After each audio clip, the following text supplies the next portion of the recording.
Hi, I'm Kenny Rabelais from TPG, and we're in the phase of planting. But before we plant, we need to plan just a little bit. A great way to plan is there are some awesome books out, and go through many pictures and see the style that you like. And that's what most people that I recommend is seeing a style you like and then start planting the garden from there. Because if you just go buy plants from a garden center that you like that day, I promise you, your garden is not going to be worthwhile, and you're going to spend all this time and energy and money on it, and it's not going to be exactly what you want or the look you want.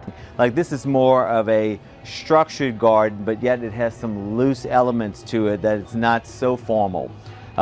Here is more of a colorful rose garden here that you would like. Now, as you go through this, you might see some jewelry of the garden. Might have some urns, might have some pot. Now, this is a very formal and very structured look here. So you might, you might like that look. Here is more of a free part garden that you're going to have a lot of movement in your garden. That's what you need to decide on first. You know, what part or what design that you like so far. And then we're going to go to step number 2 on this.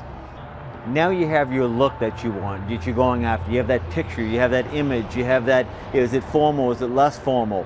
One big question is, do I need privacy? Live here in New Orleans, and our houses are very close together, so a lot of people are looking for privacy with their neighbors, especially if they have pools.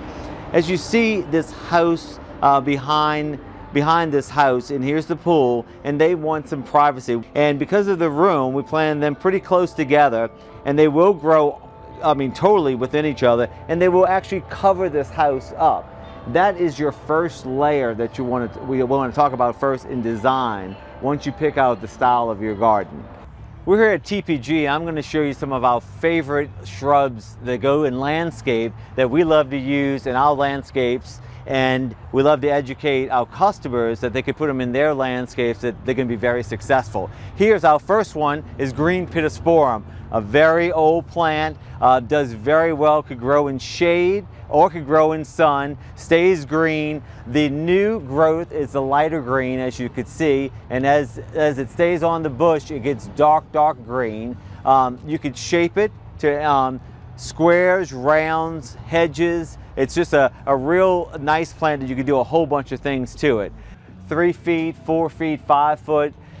These are needlepoint hollies, and this is great along driveways, a first layer of a front yard garden, and you can go ahead and plant these. These are in 3 gallons, and they're this size, as you could see. And say you wanted, hey, I wanted 4 feet, I wanted 5 feet. You could let these grow thin, just like they are, and they could grow up to 5 feet tall.